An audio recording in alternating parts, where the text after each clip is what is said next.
Para gumanda at hindi ho masira yung aking tanim na kalabasa ay mag-i-spray na ho kami ng para ho sa mga peste. Tinuruan ko na din ho mag-spray yung aking humbunsong kapatid. At ngayong araw ay ito ho yung update sa aking sitaw, okra at aking mais. Yung sitaw ho ay natuyo na, yun naman hong mais at okra ay buhay pa. Tapos nagluto lang ho ako sa bukid ng sinigang sa miso sa bayabas. Hi mga katroops, magandang buhay. Nilubog ho ng tubig lawa yung aking sitaw, mais at okra. Yung aking namang hong kalabasa ay hindi ho nilubog. July 17 ho nung naitanim ko itong mais. Ngayon naman hong July 27 ay mag-i-spray ho ako ng para ho sa mga hanip ng kalabasa. 7 ho yung ginagamit kong gamot na pang-spray. Yun po ay para sa mga peste ng mga kalabasa. Una hong ginawa namin ay lalagyan po muna namin ng kalahating tubig yung laman ng pang-spray. Kailangan ho kasi mauuna ho yung tubig para maiwasan ho yung pamumuo-muo ng mga gamot na nilalagay para maganda ho yung timpla. Pantay huga. Sa 18 liters ho nitong aking pang-spray, bali 3 kutsara hong 7 ang aking ilalagay. Yan ho palang kapatid ko na si John Mags ay gusto daw ho niya magtanim at matuto. Kaya yan, tinuruan ko ho muna siya mag-spray. Kailangan ho ma-sprayan ho yung ilalim saka ho yung talbos ng kalabasa. Napaka-importante ho ng mga talbos niyan mga katrop. Dahil di yan ho mag-uumpisa ang paggapang at paglaki ng kalabasa at paglago. Kaya pag mauubos ho ng mga hanip yung talbos ay medyo matatagalan ho sila sa paglaki. Dahil magtatalbos ho ulit sila ng panibago. Ibig sabihin ho niyon ay magbabata ho ulit yung ating kalabasa. Ito hong aking kalabasa ay 10 days old na ho yan. After 2 days ho nung pagkakatanim ko niyan ay bigla hong binagyo ng bagyong Karina. Buti na lang ho talaga ay maganda ho yung buto na nabili ko, ay kung hindi ho ay lusaw na ho yan mga katroops. Goodbye 10k na ho sana. Ay buti na lang ho talaga nakasurvive. Pinagsombrelo ko na din ho yung aking kapatid para naman ho hindi siya direct na tamaan ng init ng araw. Pagkatapos ko humatraining tong aking kapatid ay yung kuya ko na ho yung nag-spray. Pag naubos na ho yung laman ng pang-spray ay magre-refill na ulit tayo. Ganun ulit yung timpla. 3 kutsara ho ng 7 sa 18 liters naman ho nung pang-spray. Okay lang din ho kahit 17. At yan, at sinasabi ko din ho sa aking kapatid ay hindi ho basta-basta ang pagtatanim na pag tinanim mo ho ay iiwan mo na laang, ay hindi ho. Kailangan din ho natin itong alagaan tulad ho ng pag-aalaga ko sa iyo. Ay ba na lang ho.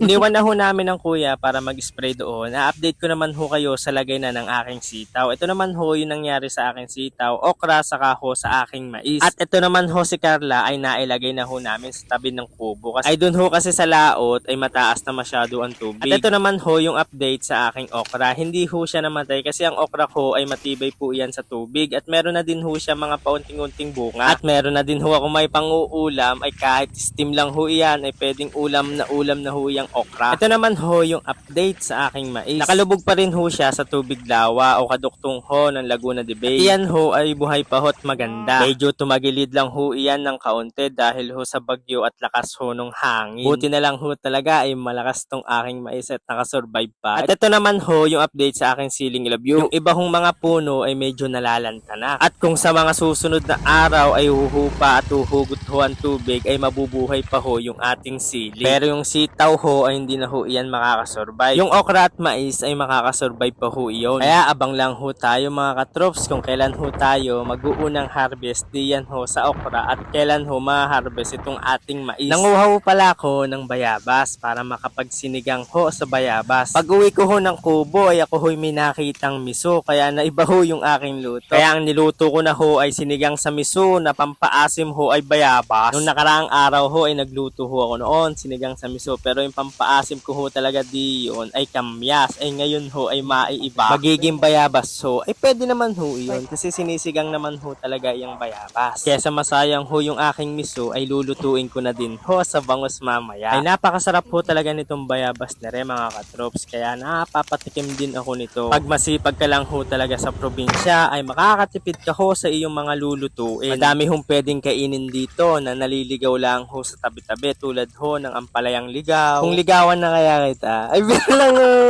Iyan ho yung natirang miso. Sa sobrang miss na kita ay pagbuksan mo ako ng pinto mamaya at nandiyan na ako. Ay bilang ho.